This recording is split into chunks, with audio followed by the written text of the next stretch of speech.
Oi,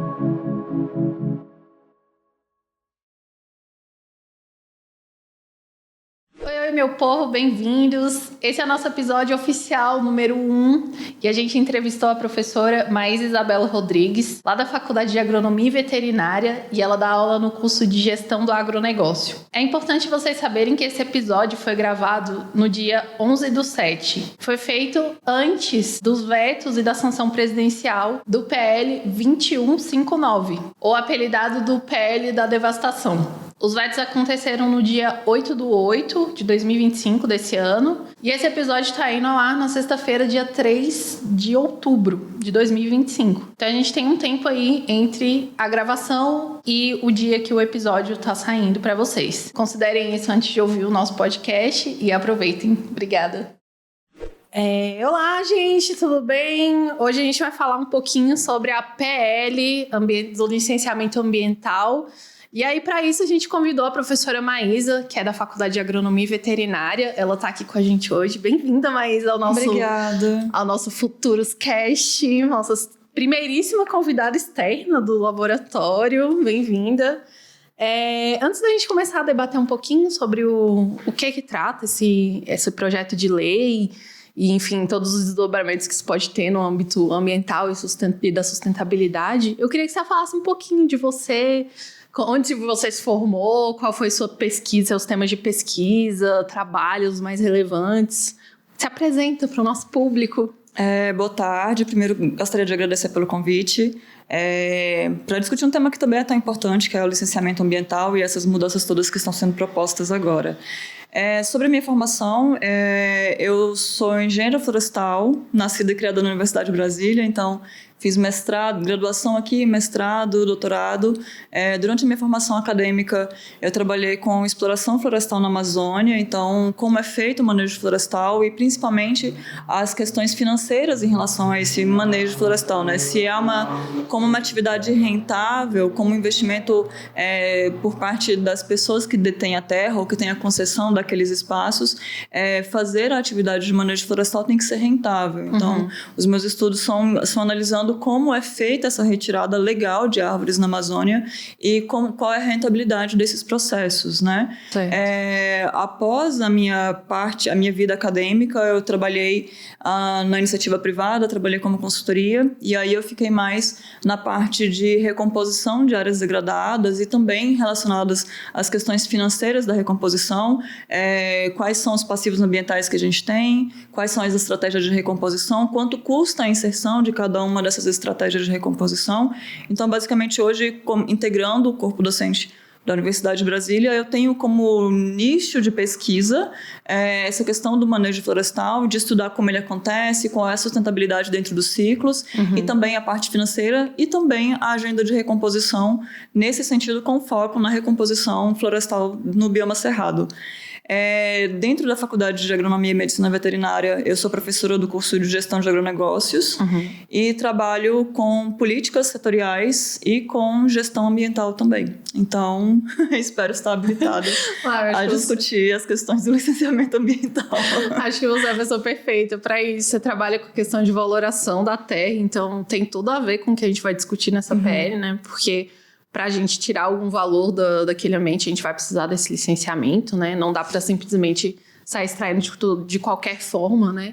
Existe um rito para ser seguido hoje, e a gente já tem uma lei que trata disso, né? Sim. E então vamos começar um pouquinho a contextualizar o que é a lei hoje e o que essa PL está querendo mudar e por que está sendo tão polêmico, né? Bom, o que a gente tem hoje é que o licenciamento ambiental ele faz parte de uma política que é muito maior, que é a Política Nacional de Meio Ambiente, que é uma política que foi aprovada em 81, e aí, se não me engano, ela tem 3 instrumentos que vão falar sobre diversos aspectos de como a gente tem que tratar o meio ambiente como um todo, mas muito com foco nessa questão de monitoramento e também de utilização de recursos naturais. O licenciamento ele é um dos 3 instrumentos que tem dentro dessa política, ele foi regulamentado em leis posteriores e ele é tido como um dos principais instrumentos dessa política nacional de meio ambiente e muito responsável pela conservação dos ecossistemas, pela conservação dos recursos naturais, que ele basicamente ele vai ser um documento, vai ser uma autorização para a utilização de recursos ambientais e para a instalação e ampliação de atividades que são consideradas poluidoras ou potencialmente poluidoras. Junto com esse pedido de licença que deve ser feito pelas pessoas físicas ou jurídicas que tiverem a intenção de inserir ou de ampliar uma atividade que seja poluidora, potencialmente poluidora ou utilizadora de recursos naturais, ou as duas, três coisas juntas, ela tem que vir junto com o estudo ambiental. Então, esse estudo ambiental pode ser um estudo muito simples, ou pode ser um estudo muito complexo e que envolve profissionais de diversas áreas, a depender da complexidade do que eu estou dizendo, do que eu estou me referindo, do que eu quero colocar naquele local. Que pode ser um empreendimento ou pode ser não necessariamente alguma coisa que tenha viabilidade de utilização financeira, né? Por exemplo, uma obra que foi muito grande, de muito impacto e muito discutida no Brasil, inclusive em relação ao licenciamento, foi a transposição do São Francisco, que tem como finalidade o abastecimento de água de pessoas que têm uma restrição, de pessoas que estão inseridas em locais que têm uma restrição hídrica muito grande. Então, isso pode ser utilizado, esse instrumento ele é utilizado tanto para essas questões de eu sou empresário e desejo fazer alguma coisa, quanto para questões do governo também. O governo também tem as suas obras de infraestrutura que precisam de licenciamento ambiental porque utilizam o meio ambiente, porque vão ter que tirar a vegetação nativa de algum lugar, porque vão ter que desviar a água. Então, isso pode sim estar associado a essa questão de utilização financeira de uma propriedade ou de uma área e de uma atividade específica, ou também em relação a obras do governo. E aí esse processo de licenciamento ele é solicitado, ele é feito por meio dos órgãos ambientais. Então, a instância em que isso vai acontecer depende da instância do empreendimento também. Se eu estou falando de alguma coisa regional, vai ser o município, alguma coisa entre municípios, certamente vai ser o estado, e algo que tenha uma maior amplitude, um maior impacto, no caso, vai ser a federação, e aí quem é o responsável não seriam as secretarias de meio ambiente, mas sim o IBAMA. Então, tem a participação de alguns órgãos ambientais que são responsáveis por analisar esses pedidos de licença e analisar os documentos que vêm anexo a eles. Geralmente, quando a gente tem a aprovação de um empreendimento ou da ampliação de um empreendimento que exige licenciamento ambiental, juntamente com a aprovação vem uma série de condicionantes e de medidas mitigadoras. Então, se eu retirar a vegetação, eu vou ter que plantar árvores ou pagar uma taxa que seja equivalente a isso.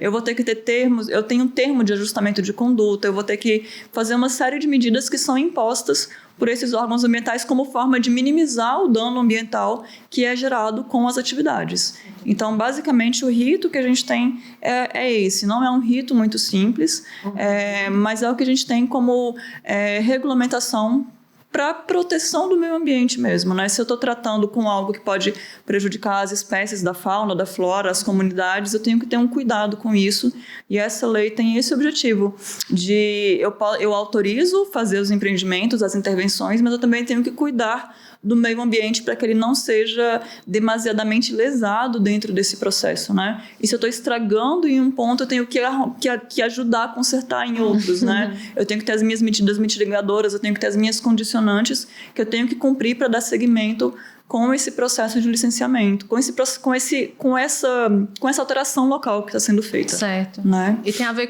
eu vejo que tem a ver não só com a sustentabilidade do que eu estou fazendo de fato ali naquele local, se eu estou causando impacto naquele local, mas muitas vezes está associado também à sustentabilidade da vida urbana, né? Igual a transposição do Rio São Francisco.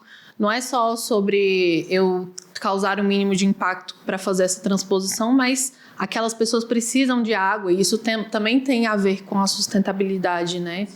Uma plantação, uma criação de gado, tem a ver com a sustentabilidade da cadeia alimentar da população, né? O que a gente tem como objetivo quando se fala sobre essas autorizações é que quando a gente fala de sustentabilidade, a gente não consegue diferenciar o social, né? Então, a gente está falando dos bichinhos, a gente está falando das plantas, mas a gente também tem que analisar o contexto das comunidades que são afetadas por isso, né? A transposição do São Francisco, ela é uma obra que eu acho interessante porque ela tem um impacto, né? E foi muito discutido na época se um rio, que é um rio que está, entre aspas, adoecido, se ele sustentaria esse processo e tudo mais, mas ao mesmo tempo ele era a saída mais viável para que chegasse água naquela população.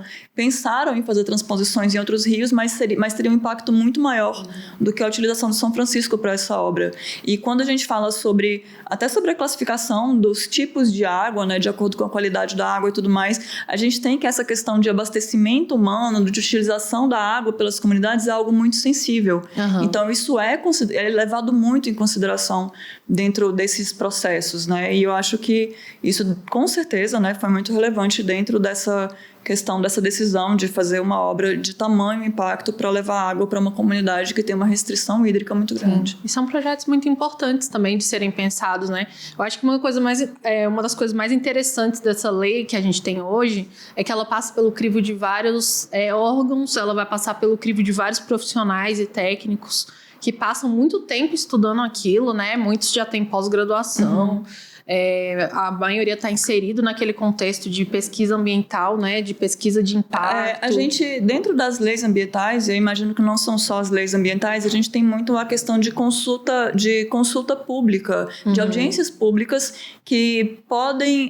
que, na verdade, o ideal é que tivesse uma participação social também.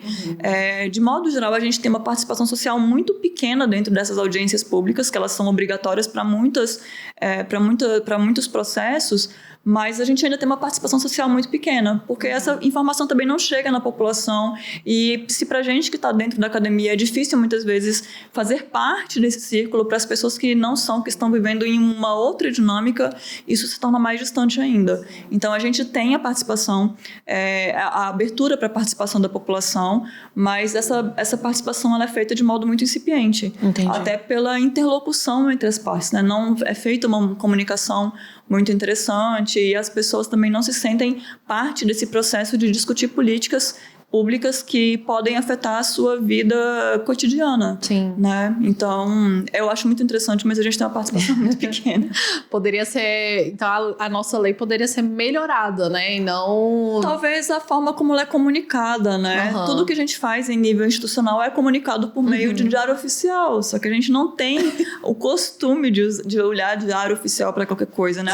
As nossas próprias licenças. Todo o processo de licenciamento, quando se precisa, por exemplo, de licença prévia, licença de instalação, licença de operação, todas elas são divulgadas em diário oficial. E não é do nosso conhecimento ficar olhando isso, é da parte do interessado ficar olhando. É a mesma coisa da gente, né? A gente vai ficar olhando no diário oficial quando a gente já foi aprovado no concurso, quando o nosso nome, de algum modo, a gente acha que ele vai aparecer ali. Mas não é o meio oficial do governo se comunicar, mas não é um meio que as pessoas tenham o costume. Elas têm o acesso, mas elas não têm, de modo geral, né? Porque a gente hoje precisa de internet para isso, nem todo mundo tem acesso. Mas elas têm o acesso por meio da internet, mas não necessariamente elas têm o costume de consultar. Então, é um meio que ele existe, mas que ele não chega. Entendi. Seria mais ou menos isso, né? Entendi. Então, essa participação das comunidades, de modo geral, dentro desses processos de audiência pública, ela é muito incipiente ainda, ela não é tão efetiva. É uma informação pública, é transparente o processo, mas tem essas dificuldades de acessibilidade da pessoa para chegar até a informação, Exato, né? exato. Não foram caminhos bem estabelecidos ainda e não foram inseridos dentro da nossa rotina, né? Exato. E aí a gente tem essa nova PL.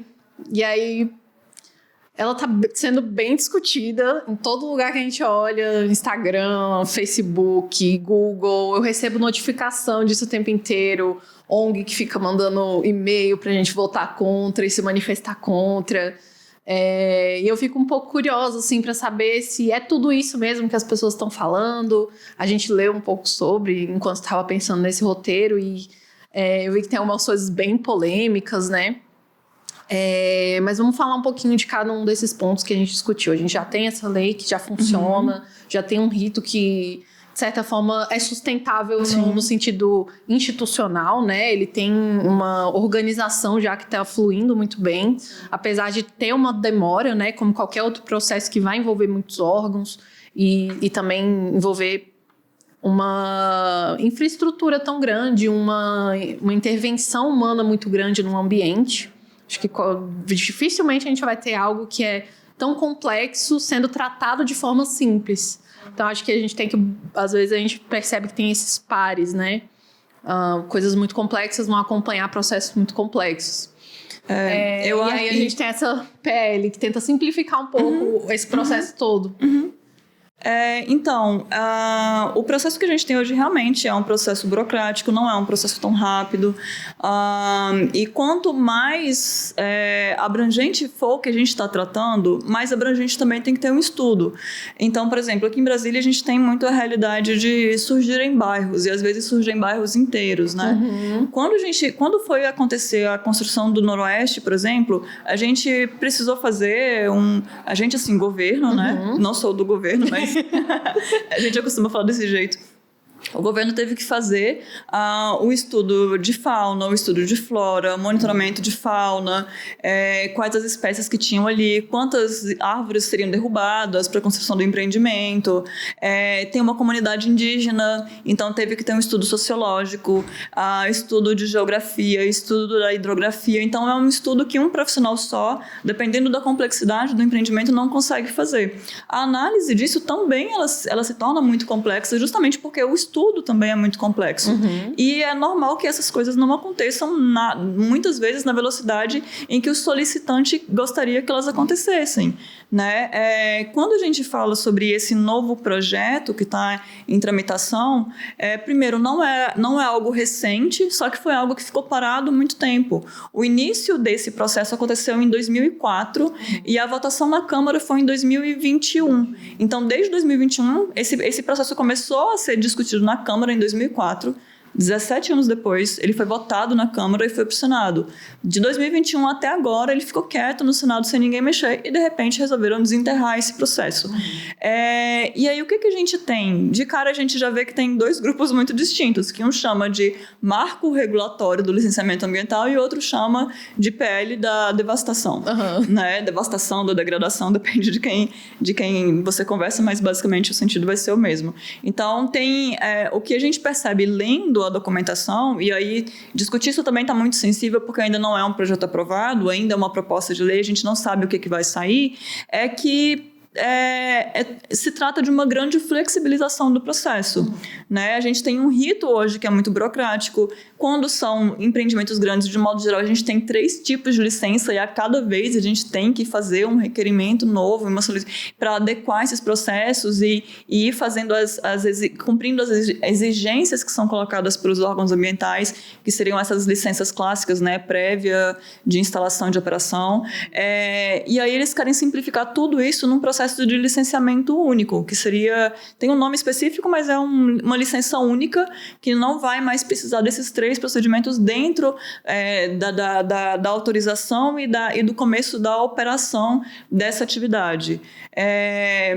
A gente tem uma parte que, de certa forma, é a parte que mais me preocupa, que seria uma parte de autodeclarações, né? Então, eu vou ter um sistema, eu imagino que um sistema que você vai entrar com as suas informações e aí você consegue o seu licenciamento automático, dependendo da atividade que você vai exercer. E isso aí tem como base a questão das informações autodeclaratórias. E aí, em outras políticas, a gente consegue perceber que essa questão das informações autodeclaratórias, elas não são tão eficientes a nível de confiabilidade, porque autodeclarando eu posso falar o que eu quiser, né? Eu sou loura, tenho 2,10 metros e olho azul. Ninguém vai poder me desmentir porque eu tô falando isso. Até ter um processo de verificação, até ter alguém que verifique se eu sou realmente loura e tenho 2,10 metros. Mas aí a gente entra em algumas sensibilidades em relação a isso, né? O CAR, ele é um instrumento autodeclaratório que ele precisa precisa de uma verificação. Desculpa, o CAR é o quê? O CAR é o Cadastro Ambiental Rural, que foi inserido pelo Código Florestal, pela Lei de Proteção da Vegetação Nativa de 2012, e ele basicamente faz o cadastro das propriedades. É um cadastro obrigatório que toda propriedade rural, independente do seu tamanho, se é uma pequena, uma média ou uma grande propriedade rural, tem que fazer. E aí o que a gente tem é que cada um vai fazendo o desenhozinho da sua propriedade. E hoje, em nível de área declarada, a gente tem uma área que soma de propriedades rurais que é maior do que a área de todo o Brasil, pensando que nem todo o Brasil são propriedades rurais. Então, assim, a partir do momento que a gente tem uma autodeclaração de alguma coisa, a gente tem que ter alguém que confira se isso é certo ou não. Porque às vezes as pessoas podem errar porque elas realmente não sabem a informação ou se enganaram, né, em relação a essa informação, mas elas podem dizer coisas intencionalmente que não são verdade, que seja realmente de má fé.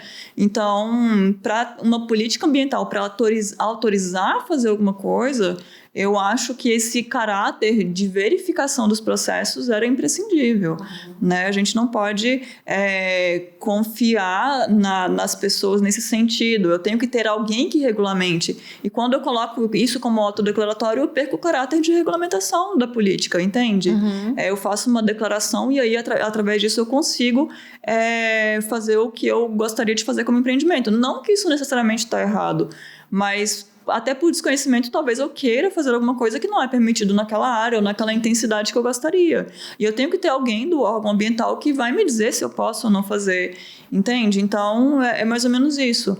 A gente está tendo um exemplo agora na região do entorno do Distrito Federal, que é o lixão de Padre Bernardo, que ele desabou. E aí, qual que é a questão? Isso eu acho que é um exemplo de eu quero fazer um empreendimento no local que eu quero, independente se as questões ambientais daquela área são favoráveis ou não para a minha atividade.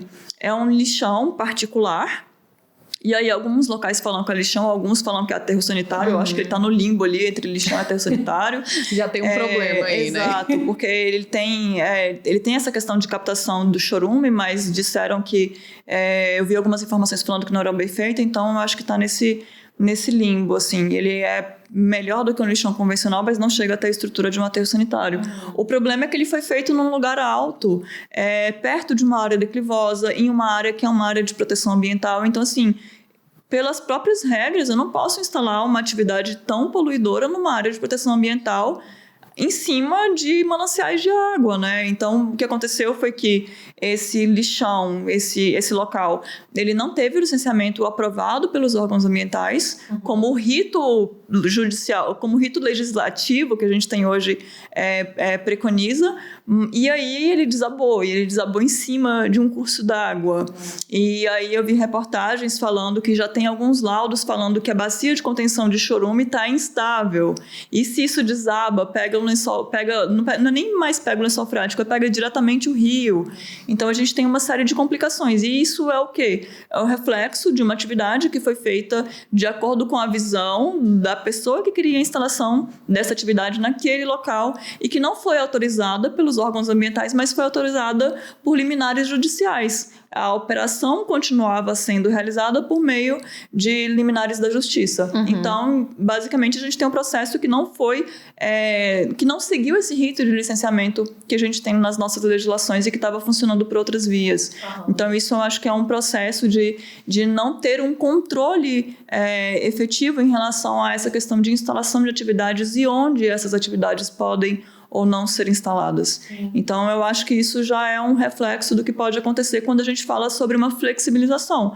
Claro, pode acontecer que muitas vezes os desejos do empreendedor ou até do próprio governo também, que tem que licenciar diversas das suas obras, esteja de acordo com... Não esteja contra o meio ambiente, mas vai ter algumas vezes que isso vai acontecer e a gente tem os órgãos ambientais como órgãos que fazem essa regulação.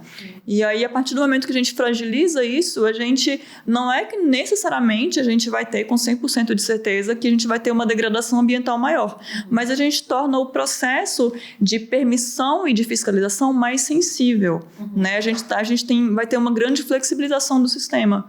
Então, é basicamente isso. Quando a gente fala sobre os interessados, todo o setor produtivo ele pode ser beneficiado por isso, porque isso talvez não seja bandeira de todo mundo, mas todo mundo é beneficiado. A gente tem hoje, se não me engano, uma resolução CONAMA que trata sobre quais são essas atividades poluidoras e potencialmente poluidoras ou utilizadoras de recursos ambientais, ou as duas coisas juntas, e é uma gama muito grande. Então, entra toda atividade, as atividades agrícolas, pecuária, silvicultura, que é a parte de plantio de florestas, a indústria da borracha, a indústria do couro, a indústria de alimentos. Então, a gente vai falar das indústrias, dos empreendimentos rurais, da lavoura, da pecuária, da mineração. Então, a gente está falando de praticamente todo o setor produtivo, minimamente que precisa de ser licenciado.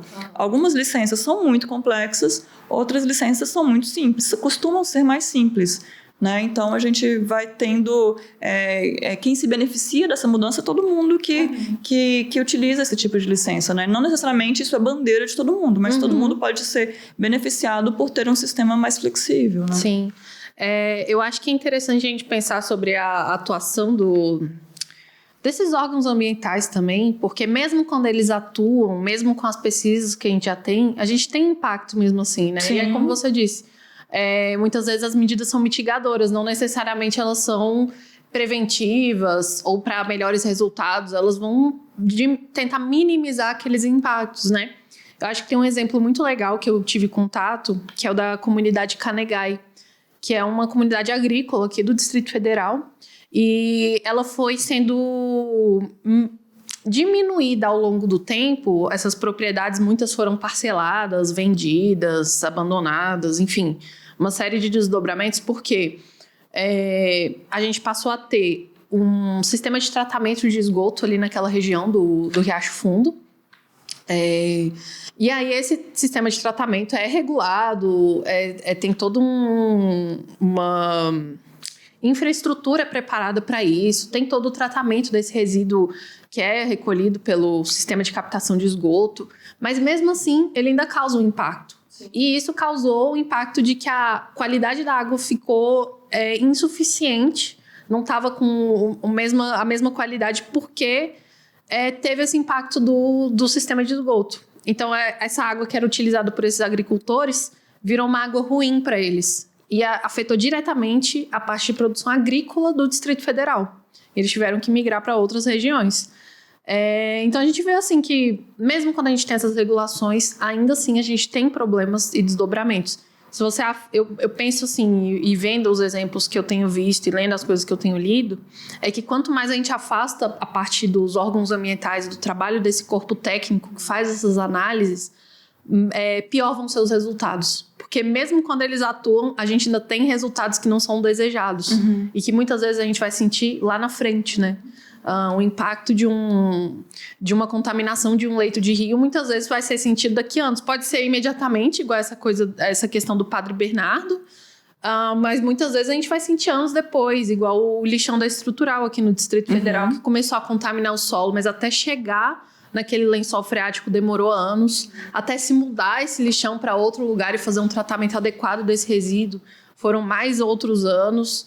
Então, acho que além do tempo de espera do licenciamento e das autorizações para a gente entrar com uma operação de um objeto que pode ser danoso para o meio ambiente, a gente tem que pensar também nessa coisa da reparação, né? Muitas vezes a gente vai demorar muito mais tempo para reparar todo aquele dano que foi feito.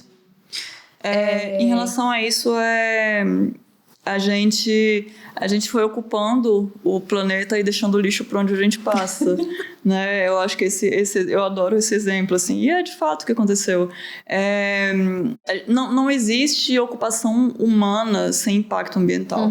A gente, quando você vai ver, por exemplo, o livro Sapiens, né? O que aconteceu com as espécies da megafauna da América do Norte, da América do Sul, quando o homem foi chegando. Coincidentemente, elas foram extintas com a chegada do homem. Então, assim, a gente vai chegando e a gente vai alterando. A questão é que, fazendo essa atividade, como é que eu vou fazer isso para que isso tenha um menor impacto para o meio ambiente, né? Eu acho que o meio ambiente, ele é mais do que recursos naturais para as pessoas utilizarem. Ele tem o direito de existir por ele mesmo. E eu acho que o que a gente procura fazer nesses processos de licenciamento, e é por isso que eles são cheios de regras, é fazer com que eu consiga fazer a minha atividade produtiva, que eu consiga fazer o que eu preciso, mas causando o menor dano possível ao meio ambiente. Mas o menor dano possível ainda é um dano ao meio ambiente, entende? Então, eu acho que se trata disso. A gente vai tendo as escalas entre quem é mais afetado. Quem está mais perto do impacto é mais afetado, mas não quer dizer que as pessoas que estão mais longe não sejam afetadas, elas vão ser afetadas de um jeito diferente, né? Em relação a essa questão do esgoto, e inclusive é o que está acontecendo em Padre Bernardo, o que a gente tem é que a população que está circunvizinha dessa perturbação, ela é muito afetada, mas esse nível de perturbação pode chegar nas outras famílias também, né? A água está muito contaminada naquele local, mas a água vai escoando. No caso, quando a gente fala sobre o tratamento de esgoto, quando eu tenho o tratamento desses resíduos e eles são jogados após o tratamento num curso d'água, não necessariamente eu vou pegar aquela água que saiu do tratamento e beber e falar, nossa, isso aqui está em condição de ser consumida pelo ser humano. Mas eu vou jogar em um curso de água que tem a capacidade de diluir aquele esgoto, aquele resíduo das residências após tratamento. Então, ele vai ser tratado, vai ser jogado na água e ele vai se diluir. A questão é que, realmente, a população que está muito perto daquilo ali, ela vai ser muito afetada, ela vai ficar com algumas restrições. Em relação à qualidade da água, a gente tem uma classe de classificação, a gente tem uma classe mesmo para essa questão da qualidade da água e que ela vai tendo usos de acordo com a sua qualidade. Se eu estou falando de águas que não são tem uma qualidade tão satisfatória assim, eu até posso utilizar para as atividades de agricultura, pecuária, desde que não seja para ter contato direto com algo que vai ter contato direto com a gente. Então, por exemplo, eu poderia, de repente, dependendo da qualidade dessa água que eu não sei, eu poderia utilizar para molhar laranja, para molhar pé de manga, mas eu não posso utilizar para molhar alface, porque a alface vai ser um alimento que eu vou comer cru, in natura, sem retirar película. Então, aí a qualidade de água tem que ser um pouco melhor. Então, isso realmente afeta muito a população que está perto e pode restringir, sim, alguns usos para essa questão de agricultura e pecuária, principalmente se eu estou falando de alimentos que vão ser utilizados diretamente para alimentação humana sem cozimento, porque aí a gente não tem muito como ter um tratamento melhor desse alimento antes do consumo humano. Pois é, e aí aproveitando esse gancho da questão do tratamento da água e todos esses impactos que mesmo uma operação licenciada e com todos os critérios ambientais sendo atendidos, ainda tem riscos. Se a gente muda aprova essa PL, ela vira uma L, uma lei de fato federal e substitui o nosso licenciamento ambiental hoje, que tipo de risco que a gente vai ter com isso, né? Além desses impactos mais imediatos que a gente pode ter? Eu acho que é a fragilidade do sistema, né? A gente vai ficar com um meio ambiente muito mais fragilizado do que a gente tem hoje. Então, não tem como a gente é pesquisador, a gente gosta de lidar com dado, né? Não tem um dado que me subsidie esse tipo de informações e ainda não virou uma realidade, mas espera-se que se tenha com isso uma fragilidade muito grande do sistema, né? Os ambientalistas, as pessoas dos órgãos ambientais, eles têm tratado essa PL como o maior retrocesso ambiental das últimas décadas. Eu acho que está sendo muito semelhante ao que a gente teve com a discussão do Código Florestal de 2012, da Lei de Proteção da Vegetação Nativa, que alguns até gostam de falar que não tem mais nada de Código Florestal e que a gente tem que tratar como nome de Lei de Proteção da Vegetação Nativa, porque não é mais um código. Mas, enfim, né, retirando essas discussões, eu acho que é muito semelhante à discussão que a gente teve na época em relação ao Código Florestal. O cenário do meio ambiente ele tende a perder muito com a aprovação disso, justamente porque a gente está tratando de um afrouxamento para a gente fazer intervenções que são muito sensíveis, né? O meio ambiente ele vai se recuperar no tempo dele, né? O planeta não vai acabar, talvez a gente acabe, mas o planeta vai ficar aqui, ele vai se recuperar, mas ele vai levar muito tempo. Então seria mais ou menos isso, a gente está mexendo com ambientes muito sensíveis e as consequências disso, elas não são únicas exclusivamente de quem opera e nem daquela região, elas são globais, né? A gente tem a questão do regime hídrico, que é o desmatamento da Amazônia afeta as chuvas no Uruguai e na região centro-sul do Brasil também. Então, por quê? Porque eu tenho menos evapotranspiração das árvores, isso faz com que tenha menos água na atmosfera e isso impacta o regime hídrico. Então, a gente está falando de algumas ações que são locais e que elas podem ser sentidas de modo muito mais amplo, né? Não necessariamente pelas pessoas que estão inseridas naquele ambiente em que essas alterações foram feitas. Então, o que a grande preocupação em relação a essa modificação no licenciamento é deixar tudo muito mais frouxo, né? E nisso a gente tem um sistema ambiental, um ecossistema muito mais vulnerável a essas perturbações humanas, né? Não é interessante pensar que essa questão que aconteceu em Padre Bernardo agora pode se tornar uma regra e não uma exceção desse sistema que a gente tem. Sim. A ONU, ela acabou se posicionando com relação com muita preocupação com relação a essa PL, né? E aí eu vi que alguns relatores opinaram a respeito dessa nova PL. O que são esses especialistas relatores da ONU, né? Eles têm como missão defender os direitos humanos em nível global, que é o que você disse. Às vezes os impactos são locais, mas a gente reverbera a nível global.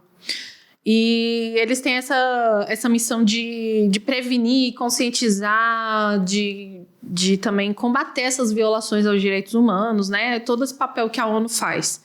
E eles alertaram para impactos graves que podem ser sentidos com essa alteração. Eu acho que tá muito alinhado com o que você disse.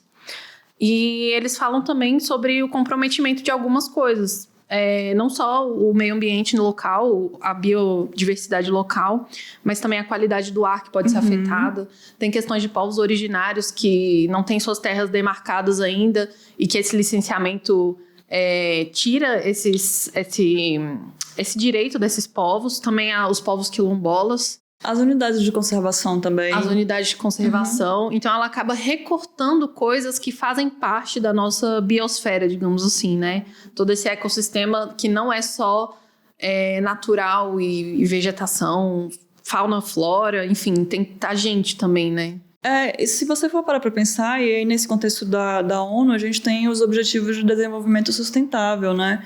E eu acho que em 2022 teve uma reportagem, e aí essa reportagem era uma reportagem séria, falando que a gente tinha ou estagnado ou retrocedido em todos os itens dos Objetivos de Desenvolvimento Sustentável. Aqueles 17, se não me engano, eles estão fragmentados em vários dentro de cada um, e a gente tinha retrocedido ou estagnado em todos eles. E eu percebo isso, né? A gente esse ano é um ano de COP30 que vai ser realizado no Brasil e está tendo uma mobilização muito grande em relação a isso. Ao mesmo tempo, a gente está nessa questão de discussão desse licenciamento ambiental e que ele vai completamente contra ao que é determinado, né? Ao que é colocado nesses Objetivos de Desenvolvimento Sustentável e em qualquer discussão de desenvolvimento sustentável que a gente tenha, né? Isso definitivamente não é uma pauta ambiental, em nenhuma circunstância. Eu acho que, assim, tendo tudo que a gente falou aqui, o mais importante que fica dessa discussão toda a gente não pode afastar o corpo técnico da atividade que é a atividade dele, né? Sim. Se é uma atividade que tem impacto ambiental, tem que ter um corpo técnico ambiental envolvido, porque são eles que trabalham diretamente com esse assunto, eles que estão lendo artigos o tempo inteiro, acompanhando toda a discussão mundial, resultados de laboratório e toda essa infraestrutura que tem por trás de um trabalho técnico, né? Que não é só uma opinião. Então... e muitas vezes esses integrantes desses órgãos ambientais estão também dentro da academia, né? Eu falo da realidade de alguns locais que eu conheço aqui, de Brasília, do IBRAM, da própria SEMA daqui de Brasília, do IBAMA, que tem um contato muito próximo com a universidade, eles também estão dentro da universidade. Então, esse corpo técnico dentro desses órgãos ambientais também é um corpo técnico que entende muito bem o rito acadêmico, o rito de pesquisa e como a gente pode utilizar a pesquisa para fazer os nossos gerenciamentos, né? Eu acho que o fundo principal da pesquisa, o objetivo prático da pesquisa é justamente fazer com que isso seja utilizado em algum lugar. E a gente tem um monte de conhecimentos aí sendo gerados e muitas vezes utilizados e muitas vezes negligenciados. Sim. Né? E muitas vezes eles não estão preocupados só com a questão da preservação ambiental, né? Sim. Porque eu acho que, por exemplo, o seu trabalho também tem uma preocupação e um olhar sobre o que aquele proprietário está conseguindo se beneficiar também, né? Afinal, ele está investindo tempo e dinheiro. Sim, claro. E o seu objetivo enquanto técnico daquela área, enquanto especialista que está prestando uma consultoria, também é avaliar se aquele empreendimento é sustentável no nível financeiro, né? Não só no nível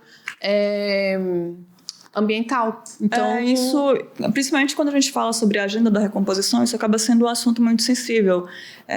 A gente tem muitas áreas desmatadas, a gente está tentando estudar e entender melhor como funciona esse processo de arrumar isso que foi estragado, mas eu não posso, por exemplo, oferecer para o produtor uma saída que não seja viável financeiramente para ele. Se eu estou falando que eu vou estudar sistemas produtivos para ajudar a impulsionar esse processo de recomposição, isso tem que ser viável para ele a partir do momento que eu proponho isso a ele como uma alternativa que seja financeiramente viável. Então tem muito estudo nisso, né? Acaba tendo muito estudo. Claro, isso eu estou falando da minha caixinha, mas isso acontece também nas diversas outras caixinhas que a gente tem. Com certeza. E é isso, a lei não é inimiga do empreendimento, né? Muitas vezes ela é mais inimiga do meio ambiente do que do empreendimento. Exato. A gente está trabalhando para melhorar isso e facilitar os processos. Então, tem uma coisa que eu queria destacar que eu acho que é importante, que de tudo que é ruim nessa lei, ela também trouxe um artigo muito legal, que se não me engano é o artigo 8º ou 9º. Acho que 8º. 8º, né? Que fala sobre a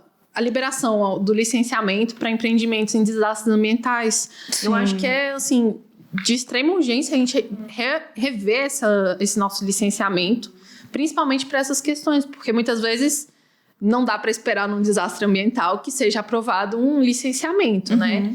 Então, nesse caso, eu queria destacar que essa lei foi muito feliz nesse artigo, porque ela isenta esses empreendimentos, muitas vezes essas infraestruturas que são de caráter emergencial, principalmente nesse contexto de mudança climática e impactos climáticos que a gente tem sentido, igual foi o desastre lá em Porto Alegre, né? Enfim, toda uma infraestrutura que precisa ser refeita e muitas vezes não tem o tempo de espera, porque a gente precisa viver e continuar produzindo e continuar a nossa rotina, né? Quando a gente fala até mesmo sobre essa questão das leis ambientais, a gente tem muito uma questão com a segurança humana, né? Isso esbarra nesse local de segurança humana, né? A segurança humana ela tem que estar em primeiro lugar. Então, a emergência humana, ela muitas vezes não espera um processo de licenciamento. Hoje, pelo que eu li, eu não encontrei nada relacionado a isso no que a gente tem sobre legislação federal e muitas coisas estão, por exemplo, em resoluções CONAMA. Mas eu sei que os estados, eles têm essa flexibilização, eles têm essa normativa de como seria feito o processo em uma condição de calamidade pública. Então, em situações de calamidade pública ou algo semelhante, eles têm essa prerrogativa de legislações próprias dos estados para adaptação dessa lei federal a esse sistema. Então, a gente pode ter leis estaduais que tratam diversos assuntos, desde que elas não entrem em choque com as leis federais. Né? Dentro dessa briga de interesses, a lei federal tem que ser respeitada. Mas a gente pode ter leis complementares. E aí, essas leis estaduais, elas fazem esse complemento, mas eu concordo, eu realmente acho muito interessante a gente ter algo na lei federal que trate sobre o que a gente deve fazer em uma situação emergencial. E isso realmente é um ponto a ser destacado como um ponto positivo dessa proposta que se tem atualmente. Você gostaria de acrescentar mais alguma coisa nessa nossa discussão? Não quero esgotar o assunto, porque eu acho que nem dá para esgotar o assunto. O que eu gostaria de destacar é que realmente é muito incerto o que a gente consegue dizer, o que a gente consegue discutir, os impactos que isso vai ter, justamente porque ainda é uma proposta de lei. Quando a gente... O que é o rito de um processo de fazer uma lei? Ele passa pela Câmara, o rito normal, né? Uma demanda do povo, ou dos deputados, ou de outras partes, ele passa pela Câmara, da Câmara ele vai para o Senado.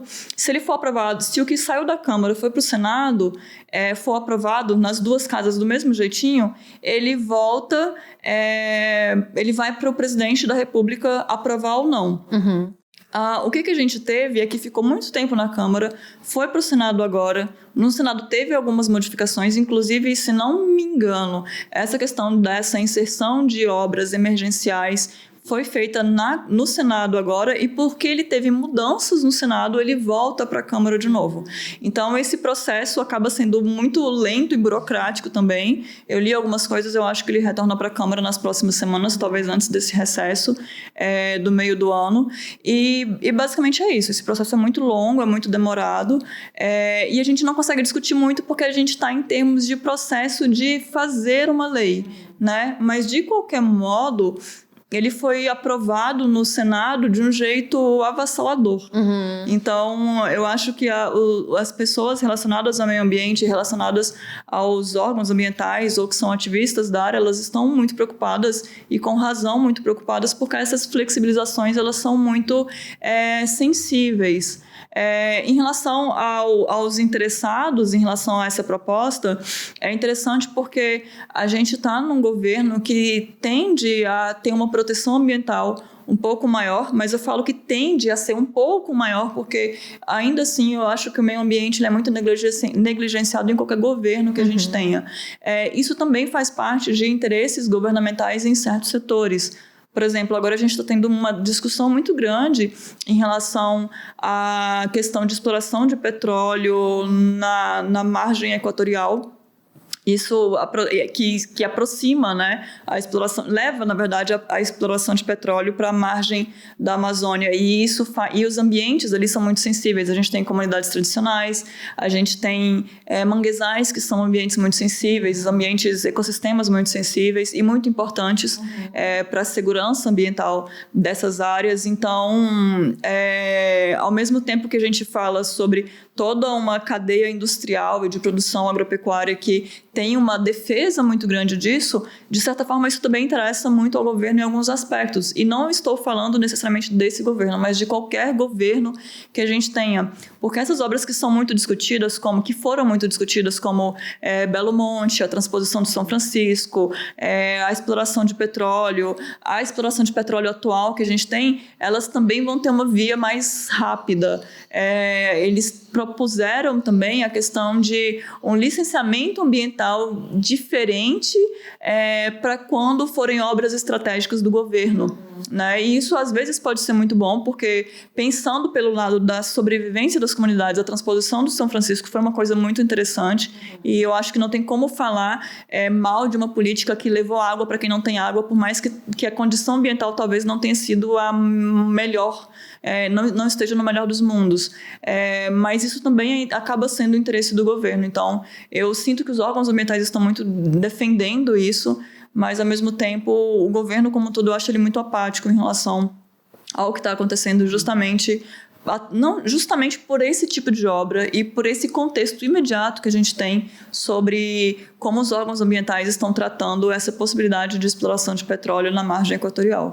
Então, eu acho que é uma batalha muito difícil de ter êxito pelo ponto de vista ambiental. Ela foi aprovada com um jeito muito, muito forte no Congresso. Imagina-se que vai ter o mesmo comportamento na Câmara, e quando a gente vê uma lei que está sendo aprovada com esse amplo apoio, mesmo que tenha um veto presidencial, já se imagina que seja um veto presidencial que pode ser derrubado logo após. Então, o rito que a gente tem hoje, ela acabou de passar no Senado.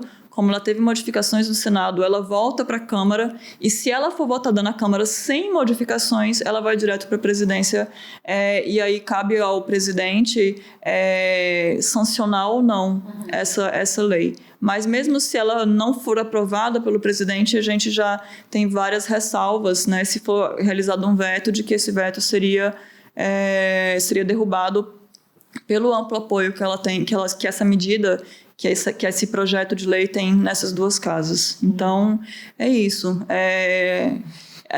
Eu fui ler mais até para ter essa discussão, e a gente vai ficando um pouco entristecido por isso, né? As batalhas ambientais, elas raramente são ganhas, assim, mas como o padre Lancelotti falou há algum tempo atrás, eu não gostaria de estar do lado que está ganhando, né? Então, acho que é importante trazer essa discussão, mas também não tem como não manifestar uma tristeza em relação ao que está acontecendo, né? Cabendo aqui um quase desabafo pessoal.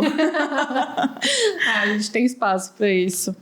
Bom, é isso. Queria agradecer a sua presença aqui, mas foi excelente a conversa. Acho que a gente tocou em assuntos muito importantes, em pontos importantes dessa lei. Claro que a gente não esgotou, vai ter outros profissionais aí que estão olhando para coisas específicas. Tem uma repórter que olhou pela agência pública, uma coluna da agência pública. Fez uma pesquisa especificando quais são as obras paradas por causa dessa questão do licenciamento ambiental atual, né? Ela levantou esse dado. Tem outros especialistas ouvindo a ONU, tem outros especialistas ouvindo outras áreas acadêmicas. Então, acho que é isso. Cada um no seu quadradinho, tentando se conectar com todos nesse assunto. Eu acho que tá mobilizando muita gente, está conectando muita gente nesse assunto. Está esclarecendo para muitas pessoas coisas importantes que muitas vezes a gente não sabia que existiam. Então, essa questão do diário oficial que você trouxe, talvez o ouvinte não saiba que isso existe publicamente, esse dado exista no diário oficial especificamente, né? Então, é isso. Nosso papel aqui de divulgadora científica é trazer essas informações e trazer os especialistas para falar sobre diversos assuntos que tem a ver com a sustentabilidade, que é o nosso foco aqui desse podcast. E eu agradeço você, muito obrigada.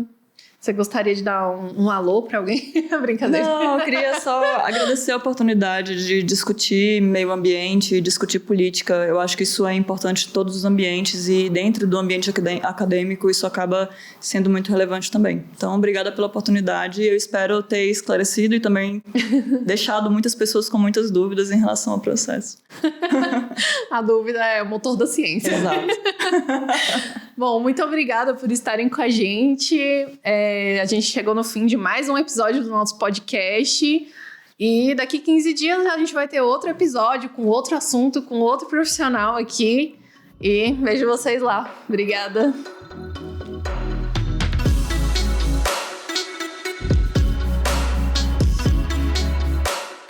Obrigado por estarem com a gente nesse episódio.